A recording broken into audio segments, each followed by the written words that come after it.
Hey, good morning. It's Tuesday morning, which means it's also time for our weekly edition of Dollars and Cents. Joining us, Steve Darden with the Williams Financial Advisors, LLC. Good to see you, Steve. Good to see you. We're going to talk Wall Street, some of the ups and downs. Also want to talk about, the Super Bowl yesterday, the most watched in the history of any television show. Right. Millions of dollars spent to advertise. You're a financial guy, obviously.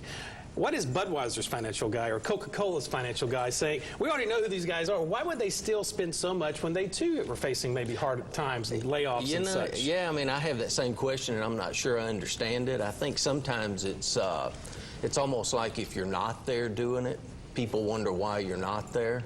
You know what I mean? And I was with a company once that did a lot of trade shows, and the same type thing. We were wondering, well, what benefit do we get? Well, it's not so much the benefit you get as the harm you might get if you're not there in a big way. So there's somebody on the outside looking at that saying, hey, there must be something going on. There's some reason. There must be something wrong if they're not there, right. Which kind of brings us to the next point. Wall Street, we see the numbers have dropped, the Dow back under 10,000. A lot of this rides on the opinion and the thoughts of speculators who are looking at things, just like what you had just pointed out. Sure. Should we read much into this? We've dipped down below 10,000 for the first time since November. Yeah, I mean, there's a lot of uncertainty out there right now, mostly legislative uncertainty. You know, companies are very unsure about what health care and the associated costs are going to look like down the road, very uncertain about what tax rates are going to look like.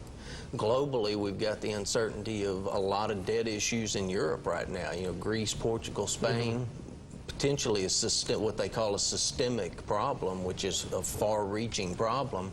You've got in China, the banks are beginning to pull back lending, so you've got a lot of uncertainty going on, and the market doesn't like uncertainty. Sometimes they prefer bad news to uncertain news. Well, one of the things, it's even on your notes here, very high unemployment. The Wall Street's quick to react to any, in a negative direction, that arrow going that way. Yeah, exactly. Anytime the news or a rumor's not so great, how come they're not just as quick to react in the positive way? Unemployment went from 10 to down to 9.7. Yeah, there's a lot of skepticism in that unemployment number, because as people actually give up looking for a job, they're no longer counted as one of the unemployed. Yeah, but so they're able to explain that away, but it seems like we can always explain things away the other when they're sending things in this direction. I'm with you. A lot of the negativity that we've seen in the market the last couple of weeks confuses me a little bit, because the earnings, the fourth quarter earnings season is just wrapping up, or has just wrapped up.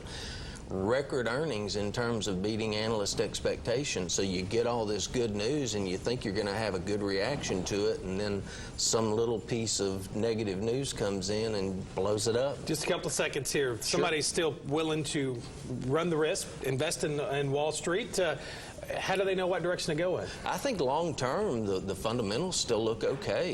Who knows what the market's going to do in the next week or 2 weeks or even month, but fundamentally things look okay. And I think there are a lot of individual companies that are very, very undervalued right now. So I think if you have the time and the wherewithal and the research resources to really ferret those companies out, there's some good buys out there right now. People with pens are waiting for you to say one of those companies. I'll be happy to offline.